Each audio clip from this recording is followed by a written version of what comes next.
వనదేవతలు జనం మధ్యకు వచ్చే శుభ గడియలు రానే వచ్చాయి. కొన్ని గంటల్లోనే మేడారం సమ్మక్క సారలమ్మ మహాజాతర ప్రారంభం కాబోతుంది. జంపన్నవాగు జనసంద్రంగా మారనుంది.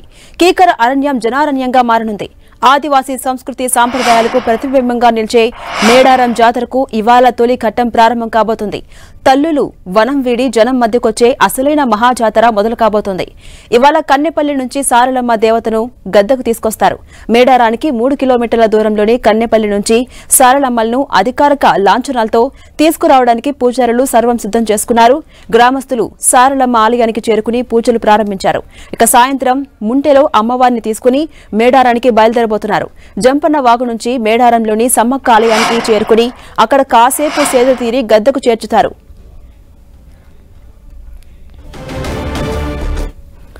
ఇదే అంశంపై మరింత సమాచారం మా ప్రతినిధి కేకే మనకు అందిస్తారు. కేకే, జాతరకు సంబంధించిన ఏర్పాట్లు ఎలా ఉన్నాయి, అలాగే భక్తుల కోలాహలం ఏ విధంగా ఉంది?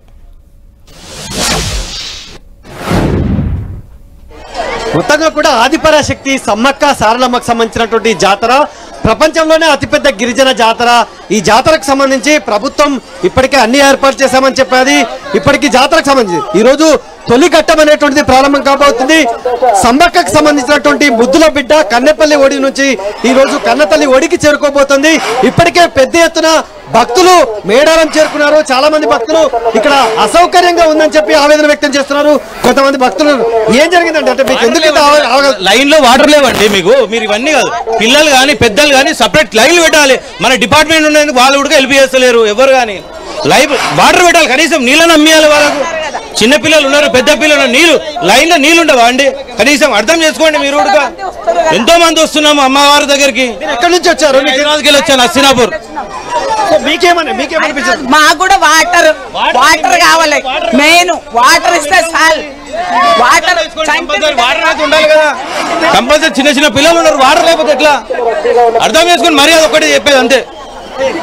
మొత్తంగా కూడా అంటే ప్రధానంగా అంటే క్యూ లైన్ల లోపల పెద్ద ఎత్తున భక్తులు అయితే వేచి చూస్తున్నటువంటి పరిస్థితి ఉంది. ఈ రోజు ఎక్కడి నుంచి అయితే కన్నపల్లి దాదాపు మేడారానికి 3.5 కిలోమీటర్ల దూరం నుంచి మొత్తం కన్నపల్లి నుంచి సారలమ్మ రాక అనేటువంటిది రావడంతో ఈ జాతరకు సంబంధించి తొలిఘట్టం ప్రారంభమవుతుంది. ఇప్పటికే మొత్తం మహబూబాబాద్ జిల్లాకు సంబంధించినటువంటి గంగారం మండలం మూనుగుండ్ల నుంచి సమ్మక్క భర్త పగిడిద్దరాజు ఇప్పటికే కాలినడకన పయనమయ్యారు. ఆయన రాత్రి లక్ష్మీపురం వద్ద బస చేసిన తర్వాత ఈ రోజు సరిగ్గా సాయంత్రానికి పగిడిద్దరాజు చేరుకుంటారు. అదేవిధంగా ఏటునగర్ మండలం కొండాయికి సంబంధించి కొండాయి నుంచి పెద్ద ఎత్తున అక్కడి నుంచి మొత్తం గోవిందరాజు చేరుకుంటారు. అంటే అదేవిధంగా నాగులమ్మ కూడా చేరుకుంటుంది. అంటే ఒకేసారి ముగ్గురు దేవరులు ఎవరైతే ఉన్నారో ముగ్గురు దేవరులు జాతరకి చేరుకోవడం, వీళ్ళంతా కూడా గిరిజన పూజారులంతా కూడా ఒకే చోట ఆత్మీయంగా కలిసి కలవడంతో జాతర అనేటువంటిది ప్రథమ అంకానికి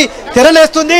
వీళ్ళందరూ కలిసి మొత్తం అటు పూనుగుల నుంచి పగిడిద్దరాజుకు సంబంధించినటువంటి పూజారులు, అదేవిధంగా కొండాయి నుంచి గోవిందరాజుకు సంబంధించిన పూజారులు, అదేవిధంగా కన్నపల్లి నుంచి సారలమ్మకు సంబంధించినటువంటి పూజారులు వచ్చిన తర్వాత మేడారంలో ఉన్నటువంటి సమ్మక్క ఆలయం లోపల పగిడిద్దరాజుకి సమ్మక్కకి మాఘ శుద్ధ పౌర్ణమి వెలుగు లోపల వివాహం చేస్తారు.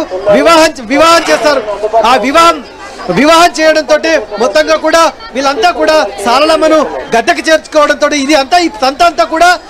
ఈ తంతంతా కూడా సాయంత్రం 8 గంటలకు సరిగ్గా సారలమ్మ గద్దెకు రావడంతో ప్రథమ అంకానికి తెరలేస్తోంది.